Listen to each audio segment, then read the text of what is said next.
임플란트 2개를 했습니다. 지금까지 아무 이상 없습니다. 우리 대한민국의 치과 의료에 아주 산증이시고 그동안에 많은 일을 해오셨는데 오늘 건강과 관련해서 아마 다양하게 치과를 포함해서 강의를 해주실 겁니다.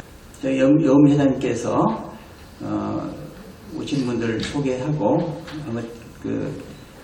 마이크를 넘겨드리겠습니다. 안녕하세요. 반갑습니다. 저희 단체는 세계미술작가교류협회하고 사단법인 세계문화교류협회를 운영하고 있습니다. 그 이외에 이제 세미갤러리를 운영하지만 이것은 이제 단체에 있는 전속 작가들에게만 기회를 제공해서 저희가 무료 렌탈을 하고 있습니다. 그 외에 오늘 같은 행사는 사실은 이제 사단법인 세계문화교류협회에서 움직이는 겁니다. 사단법인 세계문화교류협회는 2016년도 문광부로부터 발족을 한 이후에 매번 행사를 쭉 연결해 왔습니다. 이완별 선생님하고 최경호 선생님 저희 오늘 재능 기부해 주시느라고 나오셨습니다. 이완별 선생님은 한중 하이크루즈의 댄스 아카데미를 하고 계시고 지도를 거기서 함께 하고 계십니다. 그래서 하이크루즈입니다. 기억 한번 해주세요. 박신희 고모님 세계미술작가교류협회 한 15년을 함께한 고모님입니다. 국방부에 오랫동안 계시다가 이제 정년 퇴직을 하셨는데 처음부터 끝까지 저희를 많이 도와주고 계십니다. 저기 갑신희 영화미디어 아트 센터에서 두 분이 나와 계시죠? 시니어 배우 우리 신영선 대표님, 네 반갑습니다. 또 우리 김대진 배우님, 반갑습니다. 시니어 배우십니다. 네, 우리 권은희 서양화가님, 네. 반갑습니다. 네, 반갑습니다. 우리 또 오늘 고모님의 촬영을 돕기 위해서 아미뉴스에서 전문 채널입니다. 미술 아미뉴스에 우리 김재환 대표님이 와 계십니다. 고맙습니다. 네. 저희가 이제 남편이 물론 신앙생활도 열심히 하지만 이제 은퇴 장로님이십니다. 그래서 팬클럽들이 연속해서 나와 계시죠. 김진기 장로님, 김복희 권사님, 네 반갑습니다. 또 김효식 장로님, 박윤길 장로님, 박강래 장로님이 워낙 친절하게 하셔서 제일 먼저 했어야 되는데 죄송합니다. 박강 장로님, 우리 연속대 팬클럽이십니다. 네. 또 중앙고등학교에 우리 봉철우 동원님, 네. 반갑습니다. 저희가 이제 지역에서 활동은 사실은 쉽지 않았어요. 그런데 이제 고모님이 또 은퇴하시고 저도 또 은퇴할 일이 얼마 남지 않아서 조금이라도 저희가 지역에 봉사할 수 있는 일이 있으면 어떤 것이 있을까 찾다가 자그마하게 이 지역에 있는 주신리 노인회에 사랑의 경로당하고 조금 연결이 됐어요. 그래서 오늘 사랑의 경로당에서 우리 최수봉 회장님 나와 계시고요. 네. 이 회의에 안동기, 진상호, 김수덕 총무님이 함께 나와 계십니다. 네. 반갑습니다. 모두 다 사랑의 경로당 임원님들이십니다. 또 가족이 저희 또한 셋이 나와 계셔요. 우리 이재룡 집사님, 우리 권세민 장옥궁 변사님, 네. 또 우리 이재원양 가족입니다. 모두. 네. 네, 여러분들 모두 다 건강하시고요. 우리가 이재명 고모님 한번 모시도록 하겠습니다. 와! 박수가 제 이름을 모르시는 분은 여기 안 계시겠죠? 그 유명한 이재명입니다. 오해하지 마시고. 거기다 넥타이까지 파란 걸 왜 보니까 혹시 민주당 아닌가 오해하시는 분 계셔서 설명하는데 저는 새빨갛습니다. 새빨간 사람이에요. 오해하지 마십시오. 참 좋은 사람들이 모임이에요. 그래서 처음에 시작은 우리 문화교류협회 또 세계 미술작가교류협회에서 임원들이 돌아가면서 강의를 하고 주에서 또 없고 모셔다가 강의를 하고 이렇게 좋은 사람들끼리 모여서 계속 한 10회를 해왔어요 지금까지. 그래서 아까 그 멋지게 인사하신 분 보셨죠? 이왕별 댄스 스포츠 최고 교수님 멋있게 저분을 모시다가 한 번은 댄스 스포츠를 강의한 적이 있었어요. 너무나 재밌더라고요.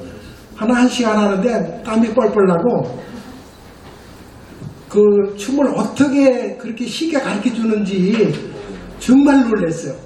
1시간 동안에 5가지 춤을 다 끝냈어요. 1시간 동안에. 그래서 첫너디가 하는 얘기가 뭔지 아세요? 춤은 이 걷는 것이다. 걷는 거 이게 바로 춤이다. 이렇게 시작해가지고 한 번 걸어서 뛰면 이거 왈스가 되고 2번 걸으면 브로스가 되고 이런 식으로 너무 기가 막히게 강의를 했는데 깜짝 놀랐어. 1시간 동안에 5가지 주에서 참 좋은 사람들이라고 내가 감히 추천할 수 있는 분들을 모시게 돼 있어요.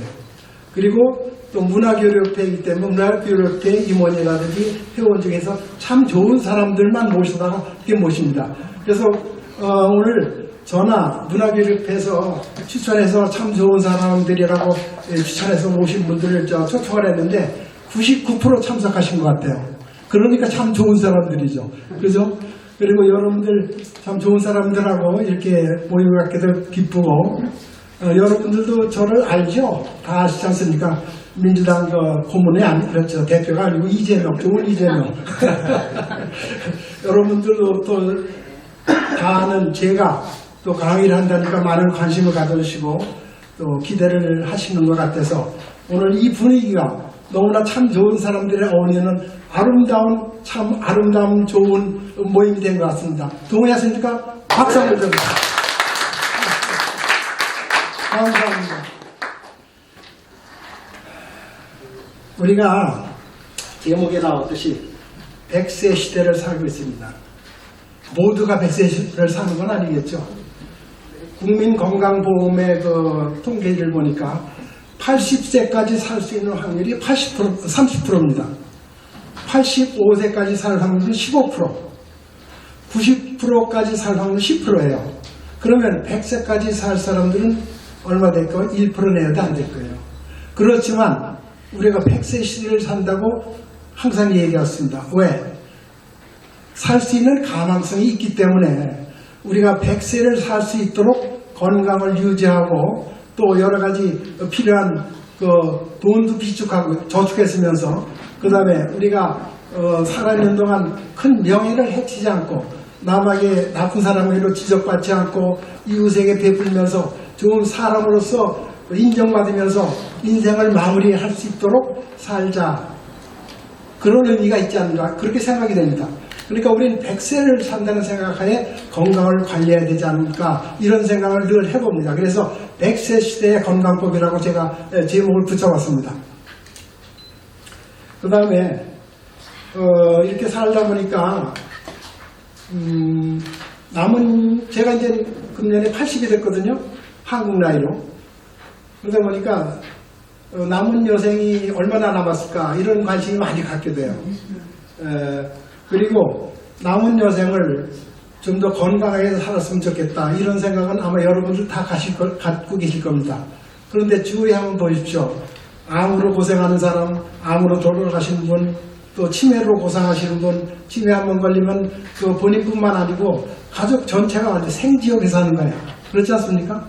또 중풍에 걸려서 반신불수가 돼가지고 찔뚝거리면서 재활 활동을 하면서 발음도 좋지 않고 남 얘기도 못 듣고 반신불수가 되고 중풍에 걸리면 이 뇌까지도 마비가 되기 때문에 뇌 자체가 어린아이가 되는 거예요. 걷는 것만 그것이 아니고 뇌도 마비가 됐기 때문에 어린아이로 되는 거예요. 그렇게 그것이 과연 우리가 사는데 100세를 사는 데까지 의미 있는 삶을 사는 것이냐 이런 생각을 합니다. 그래서 저는 늘 암에 걸리지 않았으면 좋겠다. 또 어떨 때 치매에 걸리지 않았으면 좋겠다. 중풍에 걸리지 않았으면 좋겠다. 이런 기도를 하면서 살아갑니다. 그렇다면 우리가 기도만 해서 되겠습니까? 우리 자신이 거기에 걸맞는 그 활동을 하고 거기에 걸맞는 준비를 해야 되지 않을까 이런 생각을 합니다. 그러면은 그 원인을 하나씩 살펴보고 우리가 그 암에 대한 대책, 그리고 침에 대한 대책 이런 것을 좀 생각해 봐야 되지 않을까. 그래서 오늘은 그거에 대해서 좀 말씀드리고 그 다음에 이 건강에 대해서 여러분들 의문을 받으셨죠? 여기 다 나와 있어요. 그 다음에 후반에 가서는 여러분들이 아주 관심이 많은 분야일 거예요. 지금 여기서 말씀드리지 않지만 여기는 되게 나이가 드신 분들이 많이 오셨는데 공통적인 관심사 우리가 세상을 마칠 때 어떻게 될 것이며 그 과정이 어떻고 끝난 다음에 저 세상에서 어떨 것이냐 이것을 확실하고 분명하게 제가 말씀을 드릴 겁니다. 예, 기대를 하십시오. 예, 그러면 지금부터 건강에서 말씀드리죠. 자, 여기 보시면은 건강유지 암에 대해서 나오죠. 먼저 암에 대해서 말씀드리겠습니다. 무슨 병을 예방하려면 먼저 그 원인을 알아야 돼요. 암이 뭡니까? 우리 세포가 대충 5조 내지 6조의 세포가 형성되어 있다고 합니다. 5조 내지 6조. 그런데 그 중에서 어떤 원인에서인지 그 세포가 변형이 돼요. 변형해서 그 세포의 본래 기능을 잃어버리고 이탈하는 것입니다. 그게 아니에요. 그러면 세포가 형성이 돼서 어느 정도 성장을 하게 됩니다. 성장은 후에는 상당 기간 그 세포의 역할을 하게 됩니다.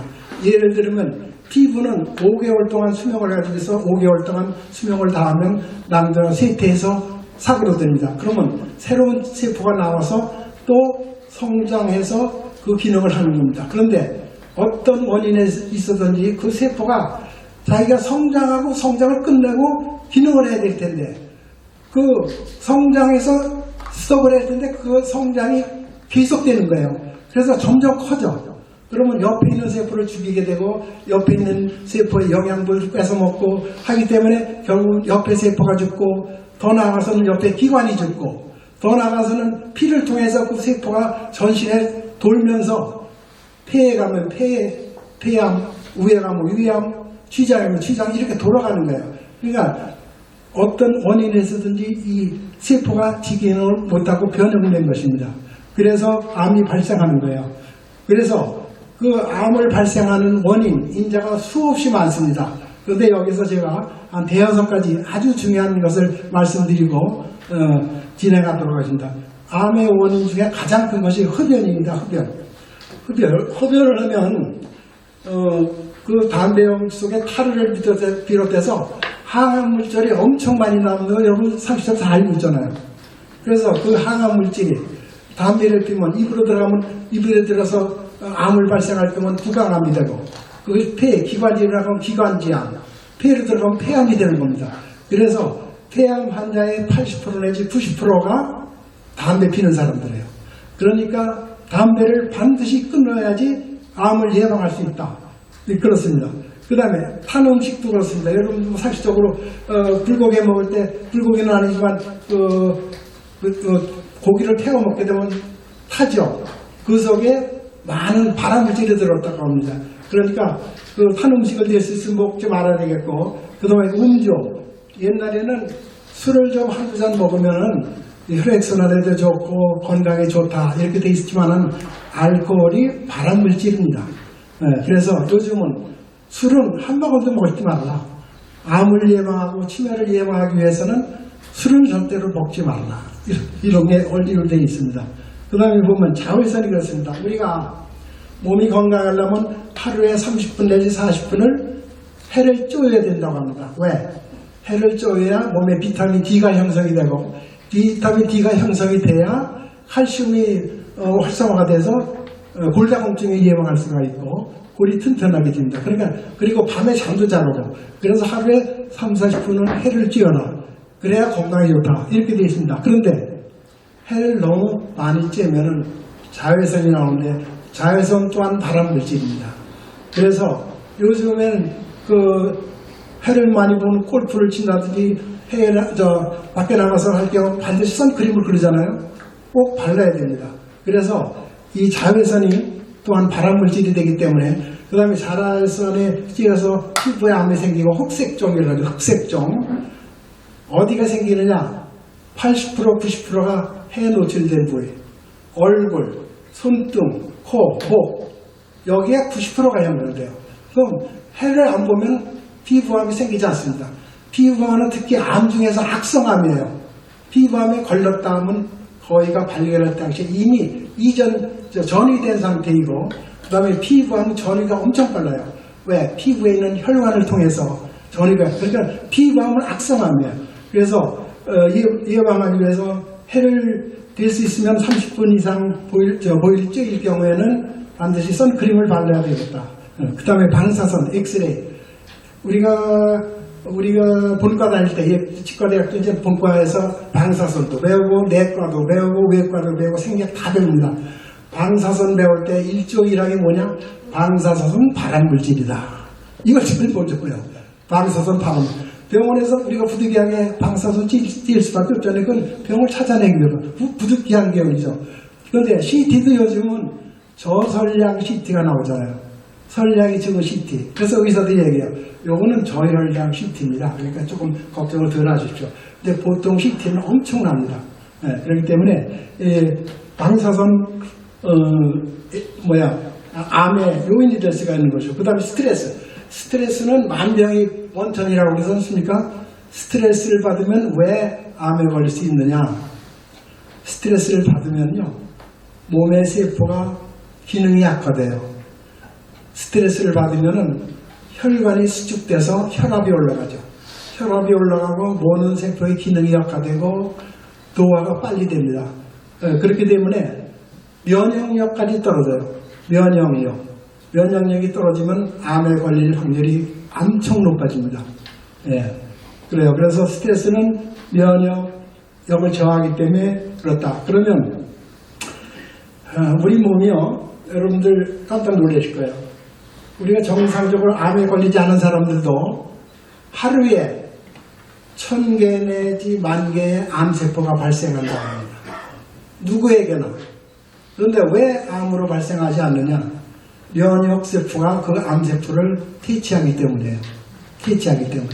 그러니까 스트레스 느껴봐서 예방을 할 수 있어야 돼요. 면역력을 높이기 위해서. 그러니까 우리가 면역력을 높이는데 크게 신경을 써요. 운동을 한다든지 정기검사할 때 검사를 충분히 해서 미리 발견한다든지 이렇게 암을 미리 예방하려면 여러 가지 조치를 해야 되겠죠. 그래서 하루에도 수천 개, 수만 개의 암 발생하는데 면역력으로 인해서 퇴치된다. 그 다음에 우리나라 사람들의 평균 연령이 현재 83.5세예요. 83.5세. 그런데 83.5세까지 살 경우에 암에 걸릴 확률이 37.4%. 3명 중 하나는 암에 걸립니다. 그렇게 많은 확률로 암에 걸립니다. 그런데 그러면 우리가 조기에 발견하려고 노력하고 면역력을 높이려고 노력해도 안 되면은 좋은 방법이 있죠.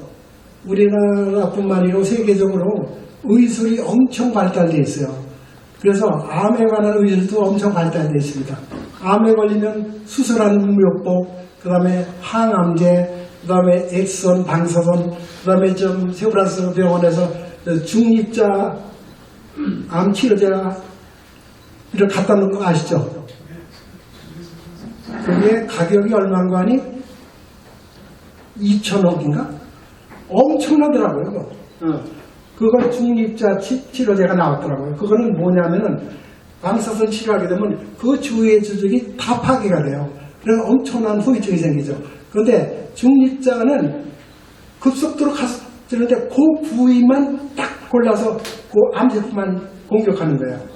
그래가지고 어제 저녁에 나왔더라고요. 텔레비에 그 중립자 치료 방법에서 그 세브란스에 가서 텔레비나 쫙 나오는데 아주 기가 막힌 수술. 그렇게 우리가 그 기술이, 의술이 엄청 발달했기 때문에 암뿐만 아니라 모든 병을 예방하는데 조기 발견이 중요한 거죠.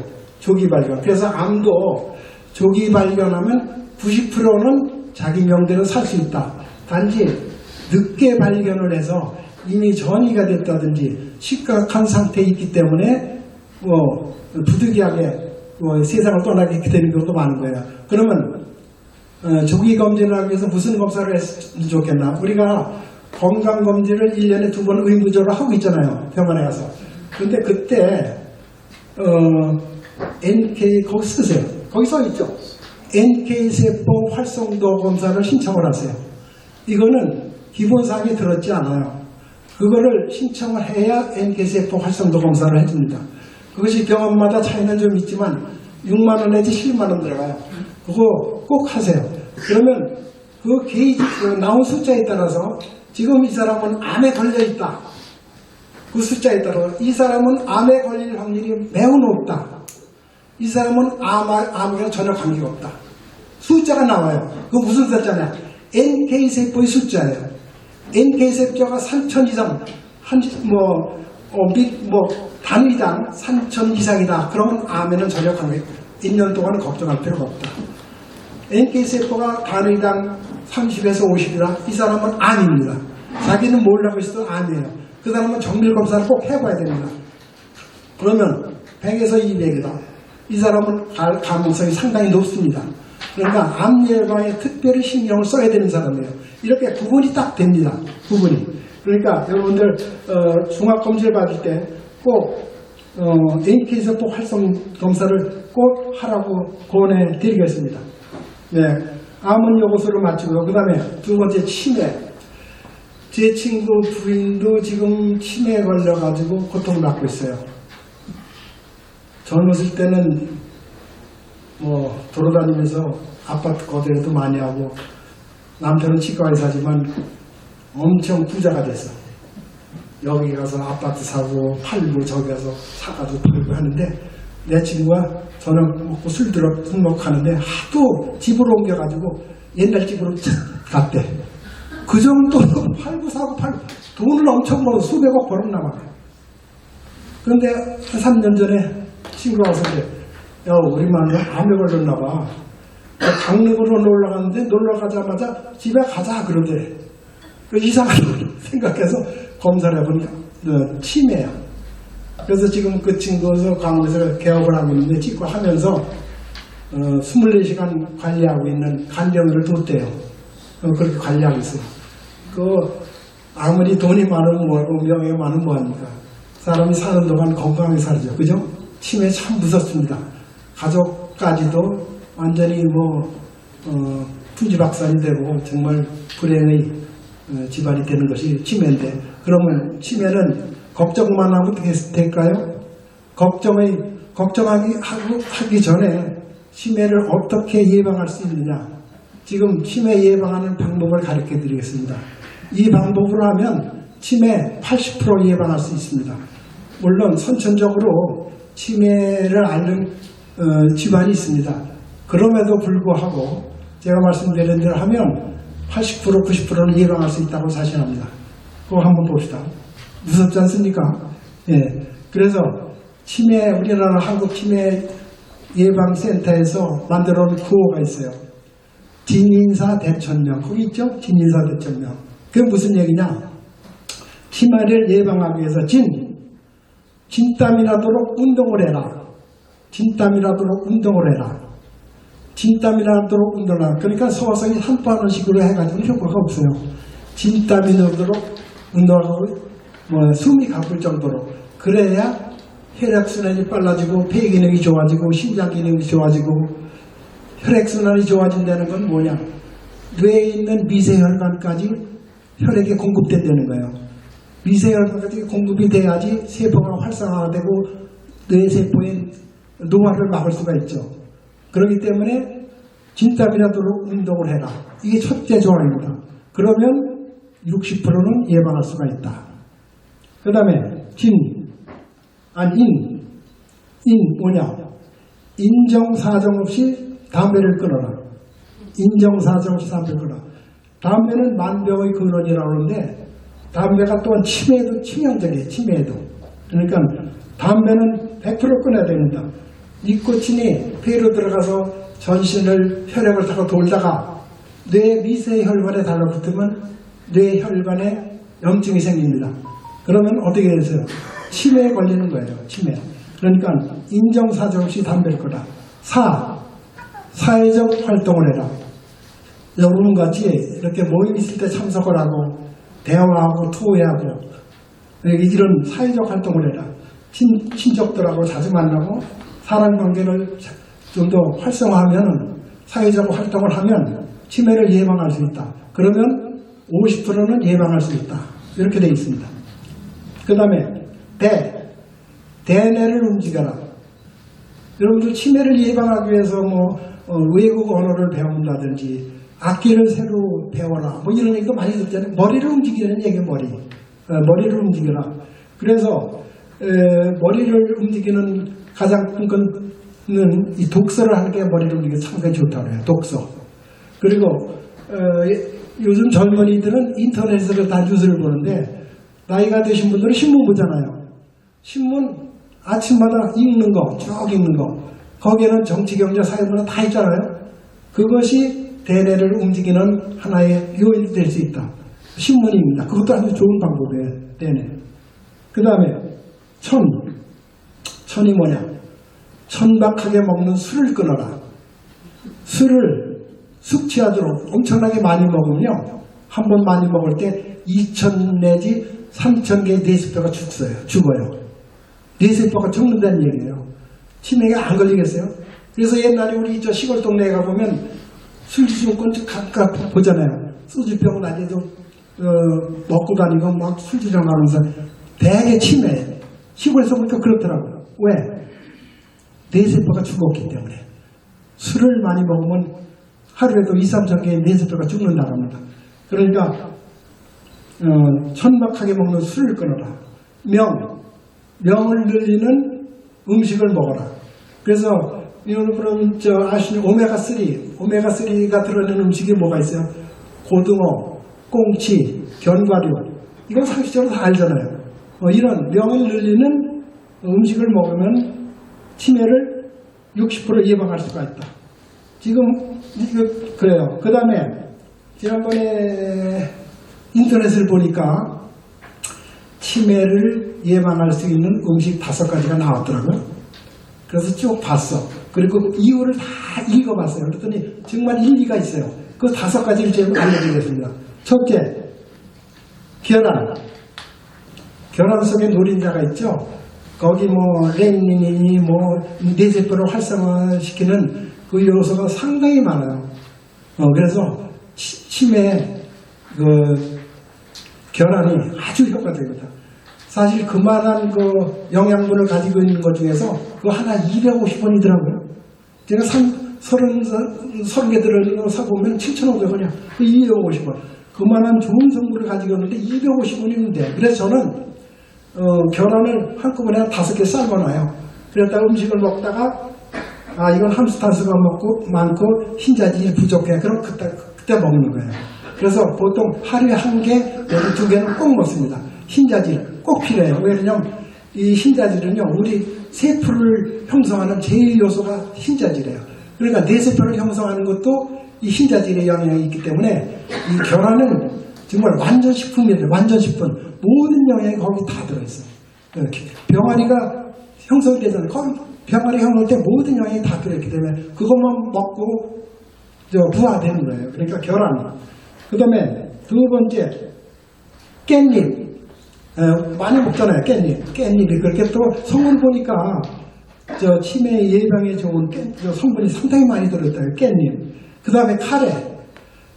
인도 사람들이 카레를 많이 먹잖아요. 그래서 실제 조사를 해보니까 미국 사람들의 치매 걸릴 거에 4분의 1밖에 인도 사람들은 치매 안 걸리더라고요. 그거 통계예요. 미국 사람의 4분의 1. 그러니까 카레가 그렇게 치매 예방에 좋다는 거 아닙니까? 카레. 카레.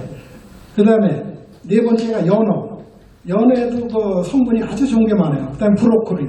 그래서 5가지가 5가지가 치매 예방을 위한 5가지 음식 해가지고 나왔는데 요걸 다 써놨습니다. 여러분들 참고하시기 바랍니다. 그 다음에 제가 한 3개월 전부터 약을 하나 먹는 게 있어요. 치매 예방약을 먹는데 인지기능에도 좋고, 제가 그 채널보 TV조선을 자주 보는데 8시부터 9시까지 본 사람들 많죠. 거기 건강에 대해서 많이 나오잖아요. 건강.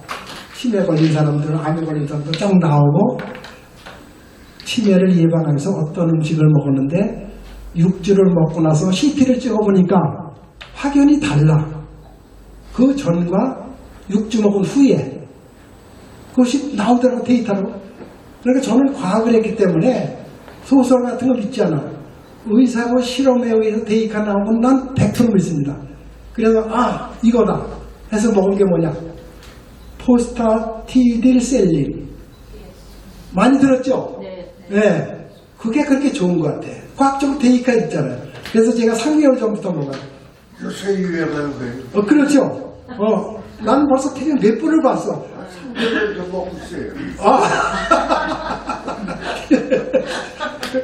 우리 박 장로님이요, 우리 영동교에서 미스터 코리아. 운동을 얼마나 열심히 하는지 전 양반 이거 한 잡아보면 나의 3배야, 3배. 겁이나 이렇게 받고, 안 저거다. 이거는 하루에 운동을 해도 2~3시간을 해, 2~3시간을. 엽기, 아령, 대단한. 역시 포스타스딜린 드셨구나. 친구가 주더라고, 미국 사가지고. 그래, 저게요. 포스타디딜셀린이 유럽하고 미국에서 오래전부터 알려졌던 음식이에요. 그런데 우리나라에서는 그렇게 덜 알려졌어. 그래서 작년에 가져와가지고. 포스타디딜셀린을 처음에 내가 신청했을 때는 미국에서 수입품밖에 없었어요. 그런데 그것이 인터넷으로 하다 보니까 참 복잡해. 우리 인터넷 못 하잖아요. 뭐 해라. 그래서 한 번은 억지로 했는데 두 번째는 안 돼. 근데 마침 신문 조선일보 보니까, 건강란에 보니까 메모리 메이트라는 그 포스타디딜셀린 성분이 들어있더라고. 그래서 이거 해가지고 메모리 메이트, 여러분들 전화번호 필요해서요? 아닌가요? 적으세요. 적어요. 다 내 몸으로 위한 거예요. 내가 건강하지 않으면 내도 고통받고 우리 가족도 고통받아요. 080-313-9988 많이 듣더라고요. 080이요? 9988 080-313-9988 내가 광고 좀 받아야 되겠는데 거기 와서. 이름은 메모리 메이트. 그래서 얼마나 좋은지 몰라. 이거는 전화 걸으면 살 수가 있어. 난 처음에 포스타디딜셀린 그 미국에서 수입된 거 있잖아요. 그걸 억지로 그냥 인터넷에서 못하는 걸 해가지고 샀는데 그 다음에 걱정이 되는 거야. 그래서 다시 해봤더니 잘 안 돼. 또 다 잊어버렸어. 그거 써놨는데. 방법을 아세요? 네? 그 약 먹는 방법. 그거 하루에 2알씩 먹는 거 아니에요. 근데 언제 먹어야 되는지. 언제? 그런 건강식품은 공복에 먹는 거. 그 얘기야. 건강식품은 될 수 있으면 공복에 먹어야지 흡수가 잘 돼요. 공복에. 건강식품은 식사하고 먹으면 흡수율이 낮죠. 그 건강식품은 공복에 먹는 게 가장 좋은 것이고, 그래서 특별히 소개해드린 겁니다. 그 다음에 중풍에 대해서 알아봅시다. 중풍은 왜 걸리는가 아시죠? 뇌혈관이 터진다든지 뇌혈관이 막혀서 그 주위에 있는 뇌세포를 마비시켜서 뇌의 기능을 떨어뜨리는 거예요. 그래서 그 뇌경색의 뇌출혈이 왼쪽 뇌 속에 생겼다. 그러면 목으로 내려오면서 반대쪽으로 해서 바른쪽 부분이 마비가 돼요. 또 왼쪽 뇌가 마비가 됐다. 그럼 내려와서 바른쪽 뇌 왼쪽이 마비가 되는 겁니다. 그래서 이 뇌경색에 걸리면 뇌경색과 뇌출혈 2가지가 있잖아요. 그런데 뇌경색은 뇌혈관이 막히는 거고 그게 80%라요. 그 다음에 20%는 뇌출혈합니다. 그래서 증상을 보면은 아시죠? 언어장애, 혀구 부러진 소리 하는 거, 언어장애. 그 다음에 팔다리가 마비돼서 찔뚝거리 걷죠. 그죠? 그 다음에 말할 때 한쪽 입술이 올라가요. 비대칭, 한쪽이 마비됐기 때문에. 그래서 중요한 것은 우리가 가족이 갑자기 혀가 꼬부러진 소리를 해. 평소에 그렇지 않은데 일단 이상하다고 생각해. 본인은 몰라. 옆에 사람이 이상하네. 여보 당신 한번 웃어봐. 웃어. 한쪽은 마비가 안 되기 때문에 올라가는데 한쪽은 안 올라가. 비대칭. 그 다음에 양쪽 팔을 올려보라고 했어요. 한쪽은 올라가는데 마비가 돼서 안 올라가. 그러면 꼭 119로 전화가서 응급실에 가야 돼요. 골든타임을 놓치면은 재활 활동을 해도 평생 장애가 나와요. 그 몇 시간, 몇 분이 엄청 중요한 겁니다. 그러니까 옆에 있었는 데를 봐줘야 돼요. 우선 혀구 부러진 소리 난다. 그럼 캐션 막 이상하네. 웃어봐. 네. 팔을 올려봐. 안 돼. 이건 100%. 빨리 조치를 해서 하면은 뇌경색이 시작되면은요, 유로키나제라는 그 혈전을 녹이는 걸 IV로 주사로 빠른 속도로 넣어요. 그러면 24시간 안에 하면 상당히 희석이 돼. 혈관이 뚫릴 수가 있어요. 유로키나제. 그 종합병원에 가면 그것 알아서 할 것이고. 그걸 또 종합병원은 알아야 돼요.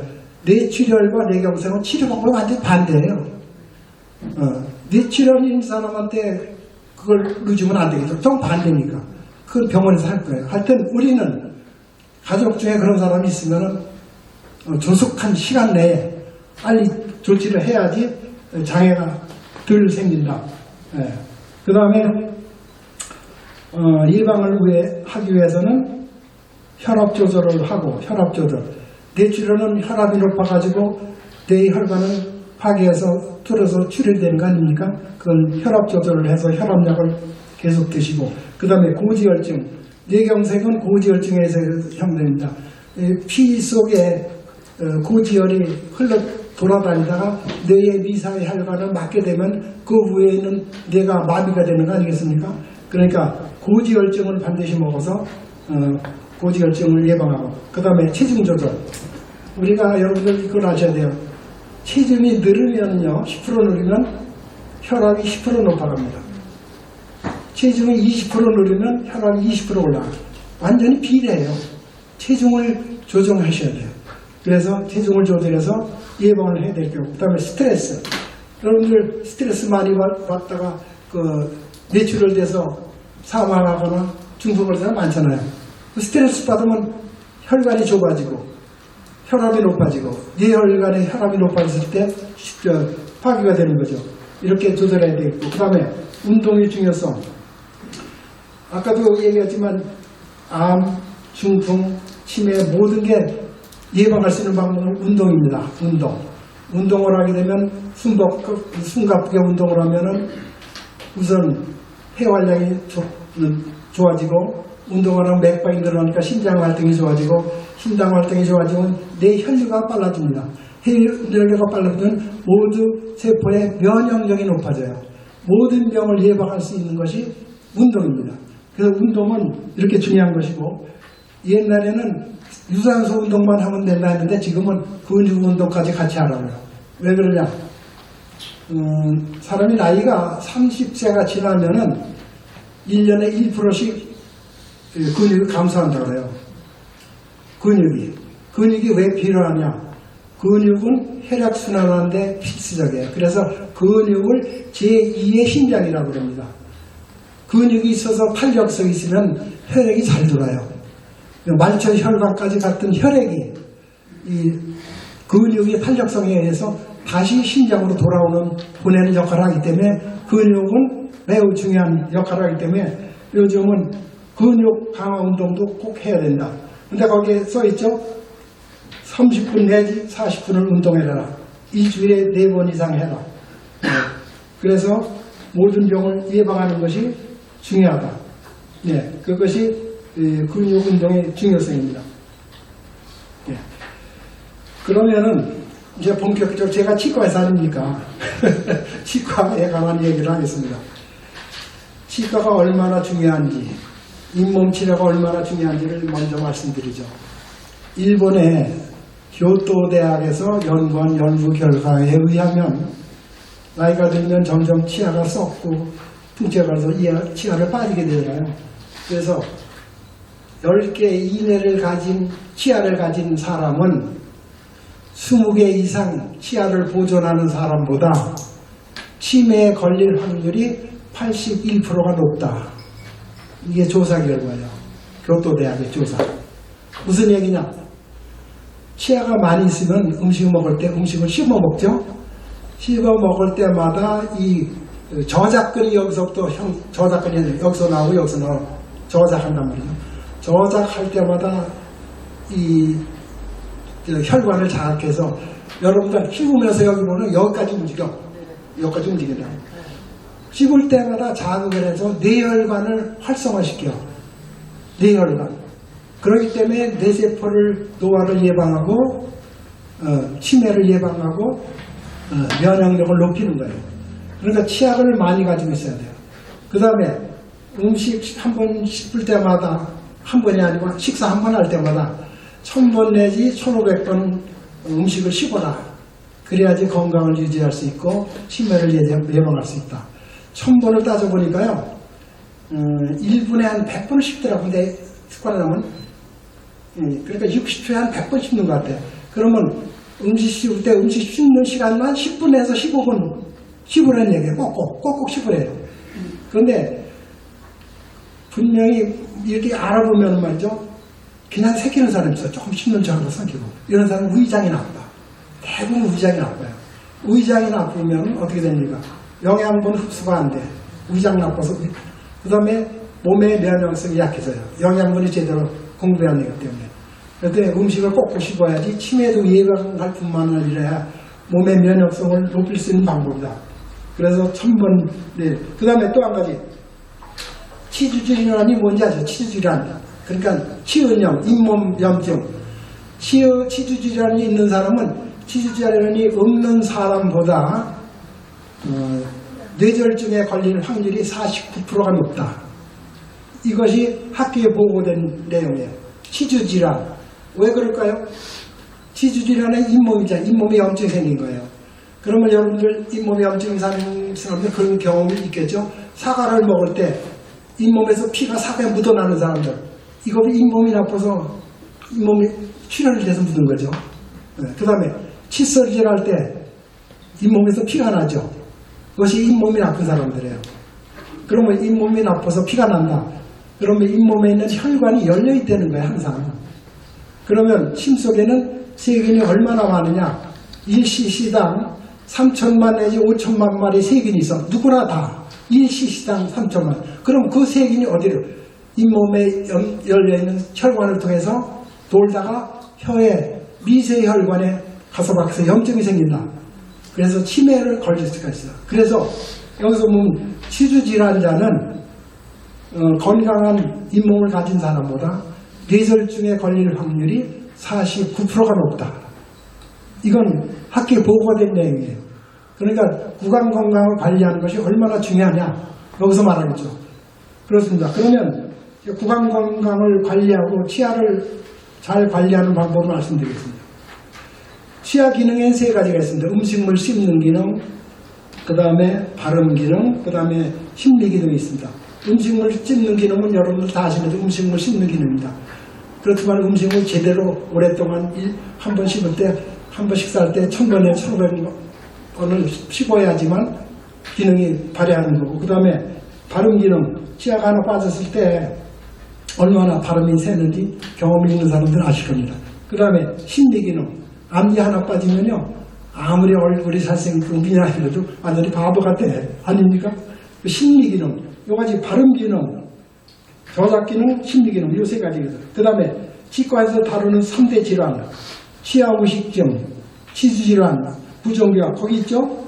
치아우식증 충치를 말하고, 치주질환은 치은염을 말하고, 부종기화는 이가 들쑥날쑥하게 나면 보일 겁니다. 그러면 우리가 아까 얘기했듯이 치아를 잘 관리해서 평생 잘 유지해야지 치매를 예방하고 모든 병을 예방할 수 있다고 그랬죠. 그러면 치아우식증이 왜 진행되는지 알아야지 예방을 하죠.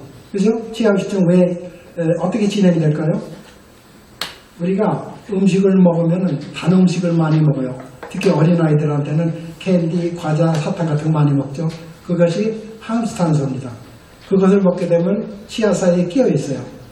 치아 사이에 껴있는데 침 속에는 세균이 많다고 그랬죠. 그 세균 중에서 당을 좋아하는 세균이 그 당을 소화해서 만들어내는 것이 에시드, 산을 만들어냅니다.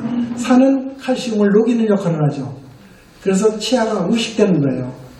그러니까 설탕분을 안 먹고 사탕을 안 먹으면 치아 의식증을 예방할 수 있죠. 100% 예방이 됩니다. 예를 들어 고대인들의 유고를 우리가 파보면은 치아 의식증이 없어요. 하나도. 왜? 고대인들은 설탕이나 과자를 먹지 않았기 때문에. 그러니까 설탕을 얼마나 먹느냐에 따라서 비례해서 치아 의식증이 형성이 되는 거죠. 네, 그렇습니다. 그래서 될 수 있으면 설탕을 먹지 않되, 그 다음에 설탕을 혹시 먹었다가 합시다. 그럼 어떻게 할까요? 칫솔질을 딱 꺼내면은 안 먹은 거랑 똑같죠. 그러니까 칫솔질이 엄청 중요한 거예요. 설탕 아무리 먹어도 다 꺼내버려요. 그러면 안 먹은 건 똑같아요. 그러니까 칫솔질이 중요한 겁니다. 네. 그래서 치아 의식증을 예방하려면 설탕을 적게 먹고 칫솔질을 잘한다. 그 다음에 치주질환이 뭐냐? 우리가 음식을 먹고 나면은 잇몸과 치아 사이에 음식이 끼죠. 치아 음식 사이에. 그러면 거기에 세균이 많기 때문에 잇몸에 염증이 생겨요. 잇몸에 염증이 생기면 처음에 붓고 입에서 냄새나고 출혈이 됩니다. 이게 진행 과정이에요. 그 음식물 찌꺼기를 칫솔로 잘 닦아내면 치주질환이 진행이 안 되겠죠. 그런데 칫솔질을 제대로 못하고 하더라도 몇 개 부분을 남겨놓는다면 그 음식이 일주일, 2주일, 한 열흘 지나면 그것이 희석이 됩니다. 돌덩이가 돼요. 돌덩이가 일단 되면은 칫솔질을 100번 해도 안 떨어져. 절대로 안 떨어져요. 그러니까 반드시 치과에 가서 스케일러로 제거해야 돼요.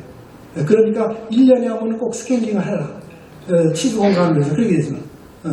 그 전에 칫솔질을 잘해서 음식물 찌꺼기를 완전히 제거해야 된다. 그래서 치주질환과 치아 의식증을 예방하기 위해서 어떻게 해야 되죠? 칫솔질을 잘하면 치아 의식증과 치주질환을 완전히 100% 예방할 수 있습니다. 그러면 치주질환은 칫솔질은 어떻게 해야 될까요? 거기 나와 있죠. 밑에도 올바른 칫솔질법. 자, 첫 번째 항 333법. 첫 번째 3은 하루에 3번 한다. 식사를 3번 하기 때문에 3번. 뭐 5번 하면 5번 하는 게 더 좋겠죠. 하나. 3번 하니까 일단 3번은 기본적으로 꼭 해라. 그 다음에 두 번째 3. 식사를 끝난 다음에 3분 이내에 칫솔질을 해야 된다는 거죠. 음식을 먹고 할 때는 음식물이 유동되기 때문에 치아 썩질 않아요. 썩질 않기 때문에 일단 음식을 먹고 난 다음에 3분이 지나면 그때부터 치아가 썩기 시작합니다. 그래서 3분 이내에 칫솔질을 해라. 그 다음에 시간은 3분 이상 해라. 3분이라고 했는데 저는 5분 해요. 왜 그러냐면 구조를 잘 알기 때문에 여기도 하고 전혀 빼놓지 않기 위해서 꼭 해서 한 5분 해. 그래서 가끔 스케일링 한번 건강검진할 때 치과에서 따간 데 있으면 치석이 있어요? 없다고 그래요. 왜? 칫솔질을 잘하기 때문이에요. 치과에서 하라 그런 게 아니고 칫솔질을 잘해서. 그렇게 칫솔질 잘하면요 무식도 다 예방할 수 있어요. 그래 하루에 3번. 첫 번째가 뭡니까? 하루에 3번 3분 이내에 3분 동안 요거를 지키면 예방할 수가 있습니다. 그 다음에 횡마포가 종마포. 지난번 강의 때 제가 빠뜨렸죠? 횡마포, 종마포. 횡마법이라는 건 뭐냐면 우리가 칫솔질 할 때 옆으로 닦잖아요. 이 교환면이요. 음식물 씻는 교환면. 그냥 닦고 이거 횡이야. 횡. 위에도 횡. 그대로 횡마법. 그런데 종마법은 어땠었냐? 이렇게 치아 있어요. 아래 잇몸, 아래 치아라고 해서 아래 잇몸 있어요. 그러면 종으로 비는 거예요. 아래 잇몸에서부터 훑어 올려야 돼요. 훑어 올려요. 그리고 이가 위에 치아다. 위에 잇몸부터 종으로 훑어 내리는 거예요. 왜? 치아 사이가 음식이 끼잖아요. 종으로 닦으면 아무 때고 안 빠져나와. 생각해보면 이렇게 돼 있는데 옆으로 안만 해요. 이 사이는 안 들어가거든, 칫솔질이. 그러니까 종마법으로 교환면을 횡마법으로 하려니요. 그래서 횡막법, 종막법을 이용해서 또 한 가지 부탁드리는 것은 습관이 돼서 한두 군데 빠질 수가 있어. 그건 안 돼. 꼭 한 군데도 빠져서 제대로 하셔야 돼요. 그러면은 예방할 수가 있습니다. 임플란트에 대해서 여러분 잘 아시잖아요. 제가 임플란트를 시작한 지가 한 80년도부터 시작한 것 같아요. 그때는 임플란트라는 걸 치과 의사도 잘 모를 때예요. 환자들도 몰라 임플란트가 뭐야 했더니. 그 당시에 미국에서 공부한 치과 의사들이 와서 연수회를 했어요. 연수회. 초반부터 계속 다니면서 열심히 배웠어요. 그래서 초기에 임플란트가 정식 회원이 됐고 임플란트 했는데 임플란트가 참 현대 의사의 그 성공작이에요. 예를 들면 치아가 하나 빠졌을 때 그걸 해내는 방법이 뭡니까? 옆에 생니를 갈아가지고 브릿지를 해냈잖아요. 그럼 멀쩡한 생니를 갈아야 돼. 갈아서 브릿지를 해내요. 가격도 비싸. 금물하면 엄청 비싸요. 그러면 그것이 평생 가느냐? 통계를 보니까 10년가 10년. 그럼 10년마다 한 번씩 해도 생리 갈아서 고통스럽고 그것이 평생 가는 거 10년 만에 경비가 엄청 들어갑니다. 그런데 임플란트를 해보니까 빠진데 그냥 심어놓으면 돼요. 심어놓으면. 그리고 임플란트는 옆에 치아를 갈 필요가 없이 심어놓으면 되는데 수명은 얼마 가느냐? 평생. 그것도 치아 관리를 잘해야 돼. 잇몸, 칫솔질을 잘해서 잇몸이 건강하게 만들어줘야죠. 그것도 칫솔질을 잘해서 잇몸이 나쁘지. 똑같이 임플란트도 염증이 생겨요. 임플란트를 둘러싸고 있는 저기가 잇몸이 염증이 생겨서 그 염증 때문에 그 뼈를 둘러싸고 있는 뼈, 치조골이 녹아내린단 말이죠. 그게 풍치 진행이거든요. 그래서 이거 흔들어서 빠지면 임플란트 똑같아요. 관리 잘하면 평생 간다. 그래서 제가 개업하고 있을 때지만 환자는 됐지만 한 30년 전에 내가 임플란트 환자가 와서 다시 치료가 들어왔는데 그걸 찍어보니까 30년 전에 똑같아. 뭘 기준으로 하냐? 임플란트가 있잖아요. 뼈가 임플란트를 얼만큼 잡고 있느냐. 그죠? 엑스레이 찍으면 눈높이가 나와. 옛날까지 비교하면 100% 그대로야. 이게 점점 나빠지고 임플란트에 염증이 생기죠. 그러면 잇몸이 점점 줄어들어. 임플란트도 마찬가지예요. 그래서 나중에 빠져. 그러니까 이것도 관리만 잘하면 임플란트 최고예요. 임플란트는 아주 좋은 것이고. 다음으로 넘어갑시다. 자, 뇌졸중의 원인 다음 페이지 보시면 여기 다 한 얘기들이에요. 쭉 내려가세요. 고지혈증, 치주질환, 미세먼지 다 지나가고요. 뇌졸중 증상 아까 말씀드렸죠? 언어장애하고 혀와 팔다리 마비가 된다. 119로 빨리 이송해서 치료를 받아야 된다. 그 다음에 심장마비 전조 증상 나왔어요. 찾으셨죠? 심장마비 전조 증상. 운동을 하면요, 이 혈액 속에 있는 그 혈장을 흡수시켜 소화시켜서 에너지 하이버려. 당뇨를 떨어뜨리면 운동을 한다. 세 번째는 식이요법을 한다. 음식을 먹는 그 중에서도 함수탄소, 밥, 밀가루 음식 이런 먹지 마라. 세 가지예요. 그래서 이를 악물고 시작했어요. 내가 너무 무서워. 중풍 걸리는 것도 무섭고 장되는 것도 무섭고 나중에 심한 손발이 잘려. 손발에 미세혈관 내 혈관 그러죠. 잘리는 사람들이 많이 있어요. 그걸 의학이 했기 때문에 종합병원에서 그런 사람을 많이 봤거든 내가. 너무 무서워. 그 다음부터 제가 운동을 했어요. 지금 30년 동안 하루에 1시간 10분에 1시간 20분을 30년 동안 하고 있어요. 일주일에 6번을 해. 주일날은 됐으면 쉬려고 그래. 주일날까지 하면 예배보다 너무 졸려. 그래서 일주일에 6번 합니다. 네. 또 식사 얘기할까요? 제가 당뇨 걸리기 전에 식당에 가면 공깃밥 하나 더 시켜. 그래가지고 다 먹고 그거 반짝 하나를 더 먹어. 한 고기 반을 먹었어. 이러다가 내가 큰일 나지 싶어서 식당에 가서 일단 가면은 밥그릇 반을 딱 잘라. 밥그릇에서 반을 딱 걸면 반 공기 먹는 거야. 그걸 하는데 너무 고통스러워. 우리는 이렇게 늘어나 있는데 거기다 이거 먹고 되겠어요? 식당 나오면서도 배가 고파 죽겠어. 이를 막물고 했어요. 그것이 한 3개월 되니까 적응이 돼서 우위가 줄어들어. 우위가 줄어. 그러니까 많이 먹으면 고통스러워 못 먹어 이제. 그 습관이죠. 지금도 습관에서 공기 딱 방공에 딱 덜어놓고 습관이 돼가지고 그 습관이 됐어요. 그리고 운동 매일 안 하죠? 칫솔질 안 하고 세수 안 하고 출근하도 똑같아. 이상해. 기분이 이상해. 그리고 목도 찌푸드대. 그러니까 그런 얘기가 있더라고요.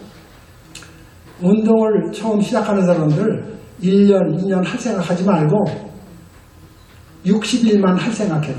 그 다음에 하지 말라. 그래서 60일 동안 할 때 생각하고 다이어트는 하나야. 60일 되면 하지 말라고 빌어도 자연히 몸이 적응을 해가지고 안 나가고 못 되게요. 안 나가고 못 되게. 그래서 저는 비가 와서 운동 산에 들어가서 거기서 운동을 하는데 산에 못 가고 그럴 때는 집에서 운동해요. 집에 러닝머신 있고 자전거 있고 아령 있고 푸시업하고 다 해요. 그렇게 해서 합니다.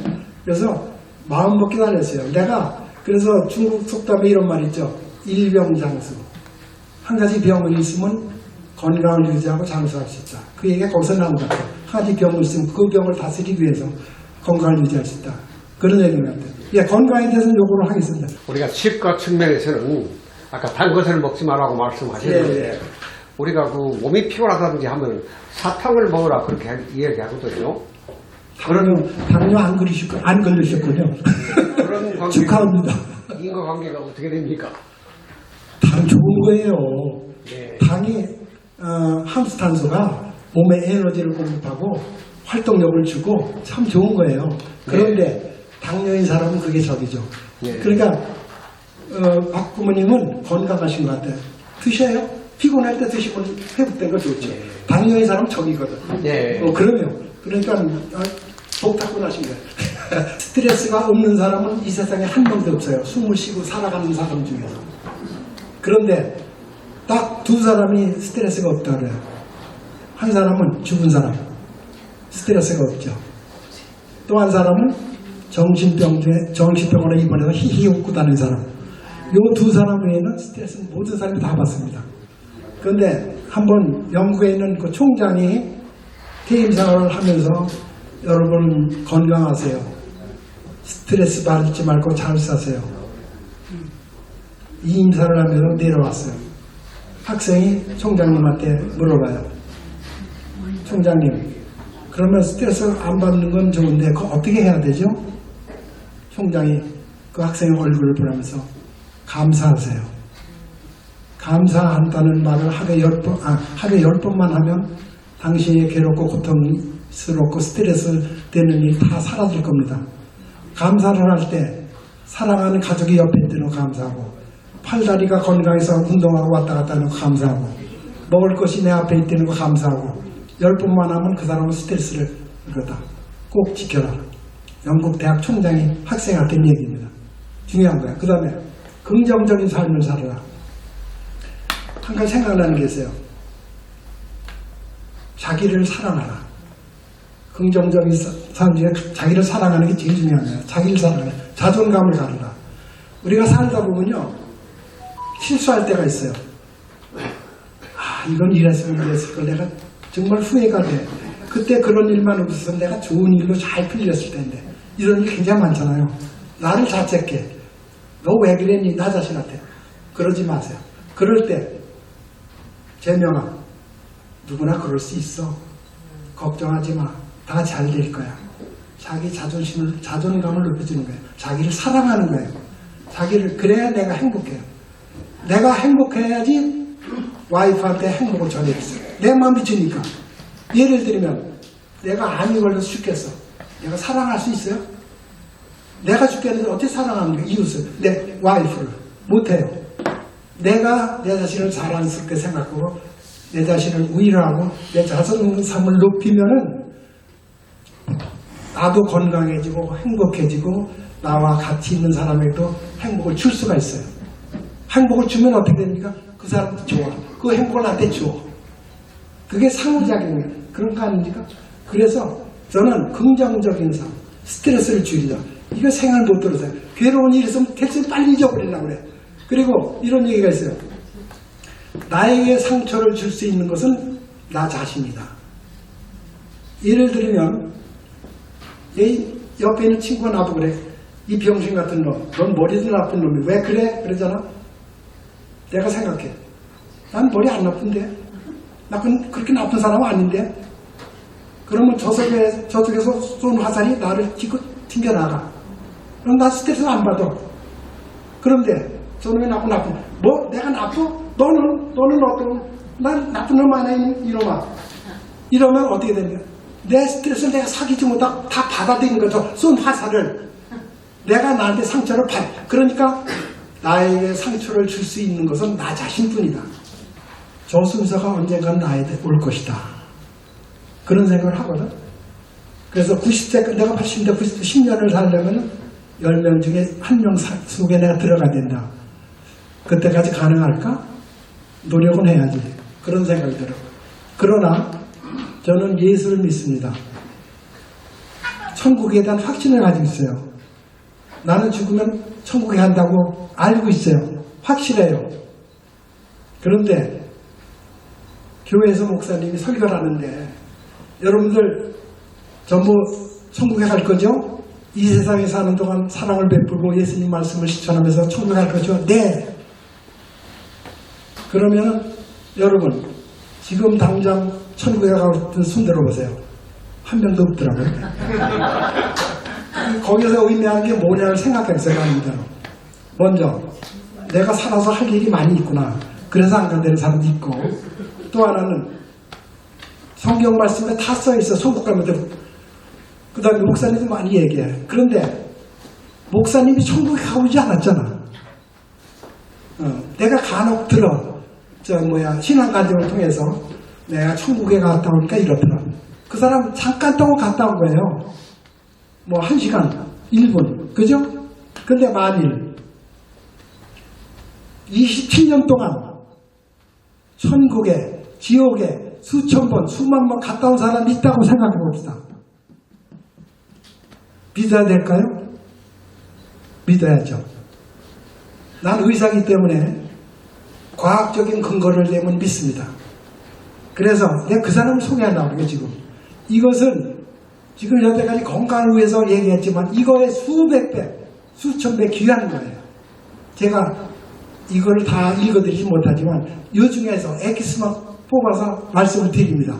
그래서 여러분들 원하시면 이 책을 꼭 읽어보세요.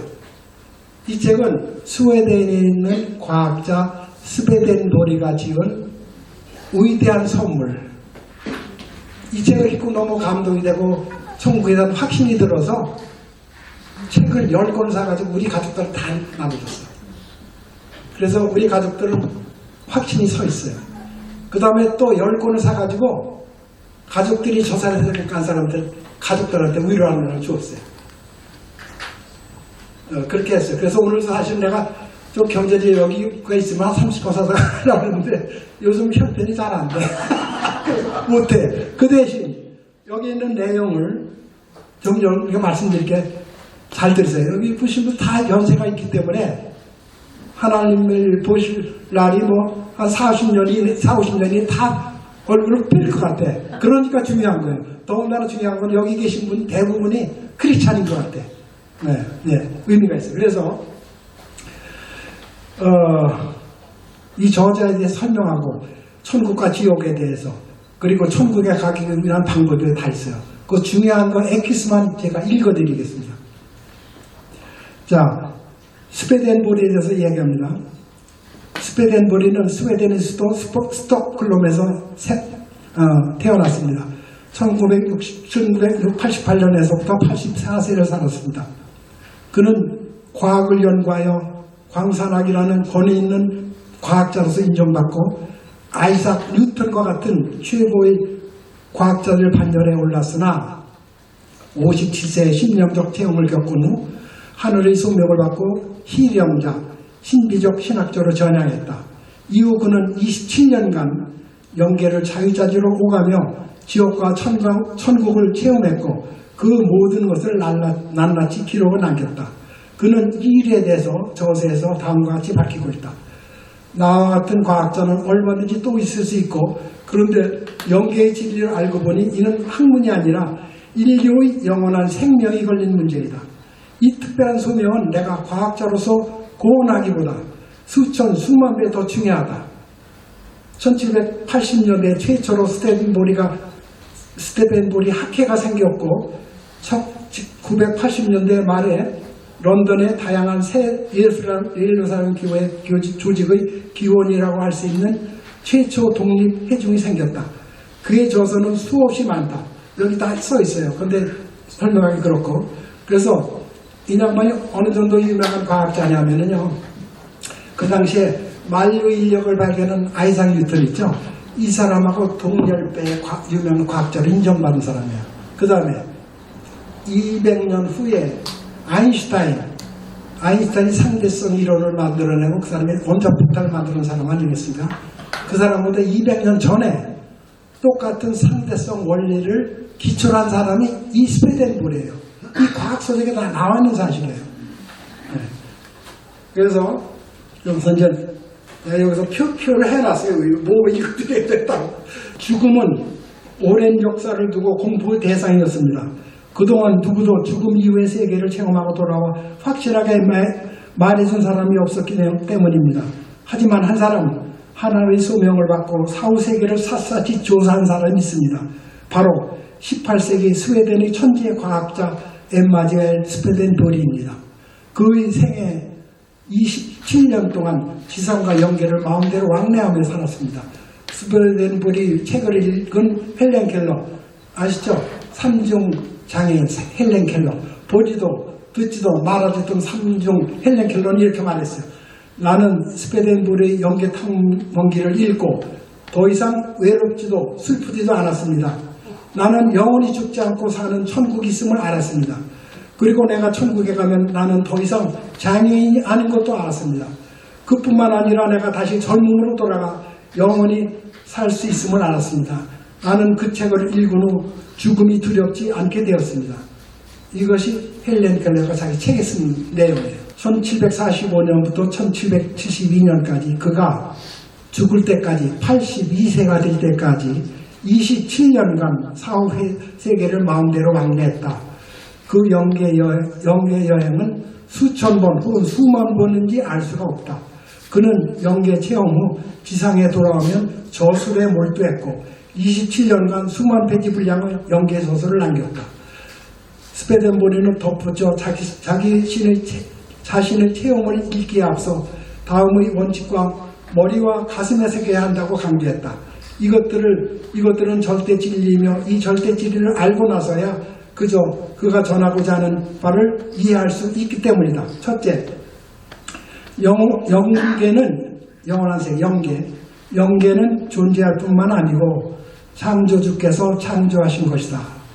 태초로부터 지구에 왔다 간 모든 사람들은 단 한 사람도 소멸되지 않고 모두 영계에 살고 있다. 둘째, 사람의 몸은 사실은 둘이다. 하나는 육신이요, 하나는 영체이다. 땅 위에서는 육신 속에 영체가 거주하고 있으며 생명은 모두 영체 쪽에 있다. 육신은 영체의 도구일 뿐이다. 셋째, 사람이 지상에서 죽으면 자연히 영체는 육신으로 분리된다. 그것을 체외 이탈이라고 하며 세상에서는 사망이라고 말한다. 그러나 사람은 결코 죽지 않는다. 죽는 것은 육체뿐이요 영체는 영계를 이동하여 영생을 하게 된다. 이 철로 법도는 아무도 어길 수가 없다. 이는 학문이 아니라 인류의 영원한 생명이 걸린 문제이다. 내가 전하는 영계의 진리에는 인간이 사후 천국에 가느냐 지옥에 가느냐가 달려있다. 이 특별한 소명은 내가 과학자로서 공헌하는 것보다 수천 수만 배 더 중요하다. 그리고 나 외에는 이 사명을 감당할 사람이 없다. 나는 모든 과학의 시조이기도 한 창조주로부터 소명을 받은 것이다. 내 영계 저서는 앞으로 수억, 나아가 수십억 세계 인류를 천계에 들어가게 하는데 결정적인 도움을 줄 것이다. 누구든지 읽어보면 내가 소설을 쓴 것이 아님을 알 것이다. 한 번은 스웨덴볼이가 모국 스웨덴 여왕으로부터 초대를 받았다. 그는 스웨덴 귀족이며 스웨덴 의회 상원이었기 때문에 가끔 여왕의 행사에 초청을 받았다. 하지만 이날 여왕이 그를 초청한 것은 문무백관들 앞에서 그의 교령수를 시험해 보기 위해서다. 행사장에 들어가 보니 여왕을 중심으로 문무백관이 모두 스웨덴볼이를 주목하고 있었다. 그런데 그들의 눈빛은 매우 회의적이었다. 여왕은 두 가지 목적으로 이 모임을 수집했다. 하나는 유럽을 떠들썩하게 한 스웨덴볼의 영능을 시험해보기 위하며, 또 하나는 고인이 된 한 장군의 유덕을 충신들 앞에서 입을 통해서 치하하고 싶어서였다. 여왕은 고인이 된 한 장군의 이름을 대면서 여왕은 그 장군의 이름을 대면서 명령했다. 장군은 그가 죽은 후에 나에게 한 통의 유서를 보내왔어. 그가 유서를 남긴 것은 오늘날까지 아무도 모르는 사실이요, 유서의 내용은 그 유서가 내 손에 들어있다는 것도 아는 사람도 아무도 없어. 스웨덴볼의 경이 영기에 가서 고인의 영을 만나 유서의 내용을 듣고 그대의 입으로 여기 문무백관들에게 공피하시오. 스웨덴볼이는 여왕의 명에 따라 문무백관들이 지켜보는 가운데 소파에 누워 이제 숙달될 대로 숙달된 죽음의 기술로 육체를 떠났다. 영기에 들어가서 장군을 찾았다. 스웨덴볼이는 그에게 물었다. 그대가 장군 누구요? 장군이 맞다고 고개를 끄덕였다. 스웨덴볼이는 유서 문제를 끄집어냈다. 천기에 들어가 세월이 흐르면 지상의 기억이 차차 소멸되어 희미해진다. 그는 한참 동안 옛 기억을 더듬어 당시 일을 기억해내 정확하게 답을 해주었다. 유서는 격전장에 있던 자신과 부하의 무용담이었다. 그리고 용감했던 부하를 국가에서 보호해달라는 내용이었다. 스웨덴볼은 곧 자기 육신으로 돌아왔다. 모두가 숨을 죽이고 그를 지켜보고 있었다. 궁중 해의장은 촉인장으로 숨이 막힐 정도였다. 스웨덴볼이는 정중하게 여왕 앞으로 나가 장군의 유서의 내용을 말했다. 스웨덴볼의 말을 들은 여왕은 깜짝 놀랐다. 스웨덴볼이 놀라운 사실을 밝혔소이다. 수고하셨소. 과연 그대는 스웨덴의 자랑이요. 자, 이제는 이 장군의 유서를 낭독하시오. 스웨덴볼이는 여왕에서 건너간 그 유서를 큰 목소리로 낭독했다. 그 자리에 있던 문무백관들 모두가 탄성을 질렀다.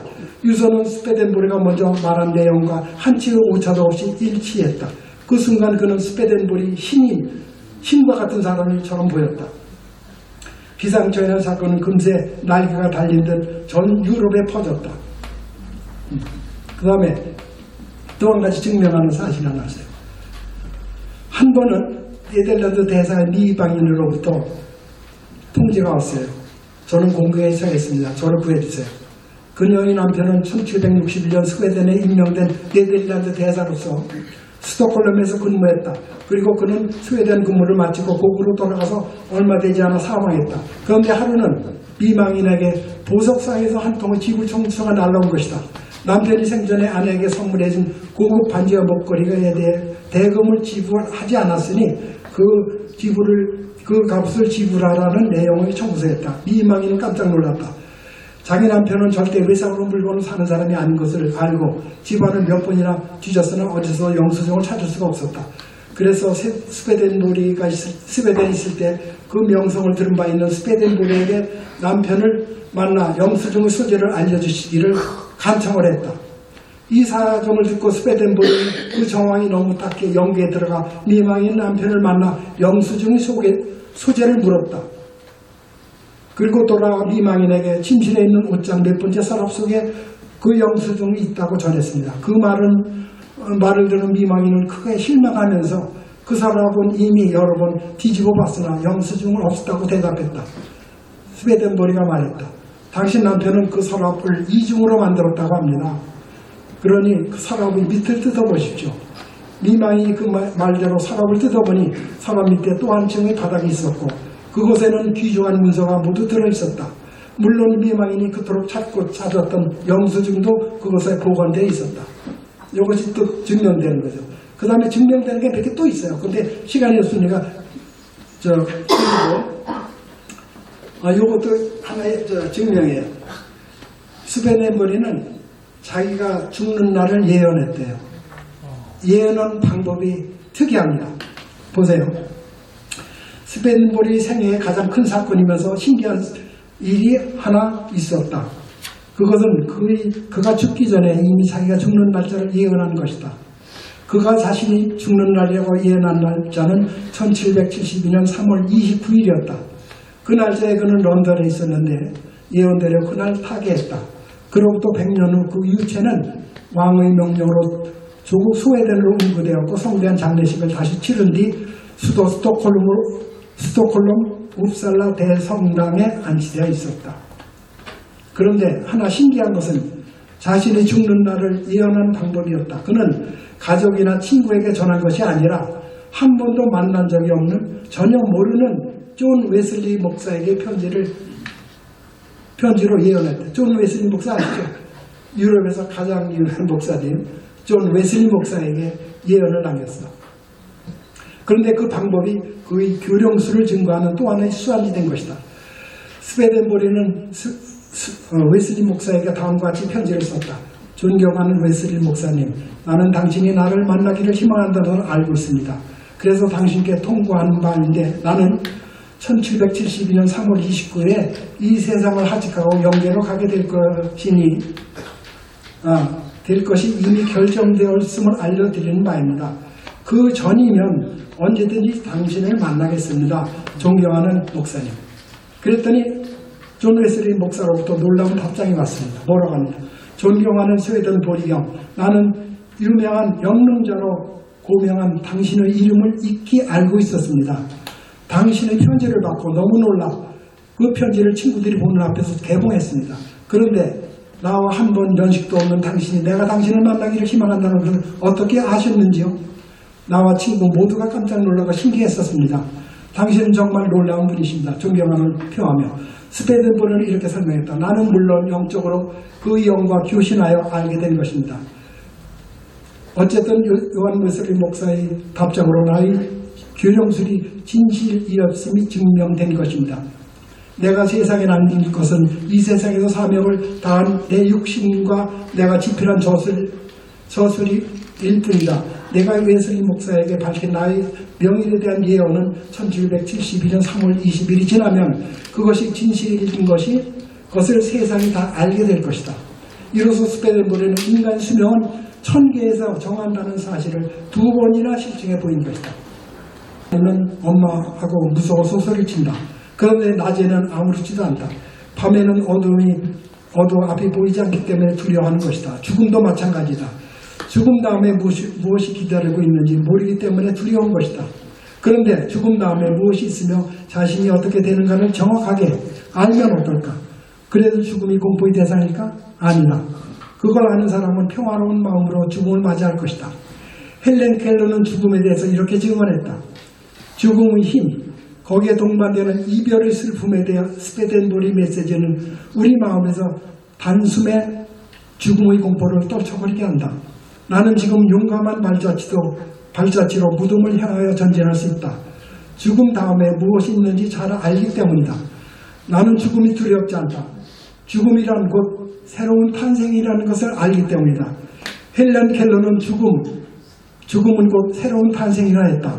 어머니 모태에서 이 세상에 태어나듯이 지구라는 모태에서 영원한 세계로 다시 태어나는 것이다. 스웨덴보리는 영계 탐험을 통해 지금까지 세상에 태어나 지상에서 생을 다하고 죽은 자 가운데 영원히 소멸된 사람은 역사 일에 단 한 사람도 없다는 놀라운 사실을 체험했다. 그 누구도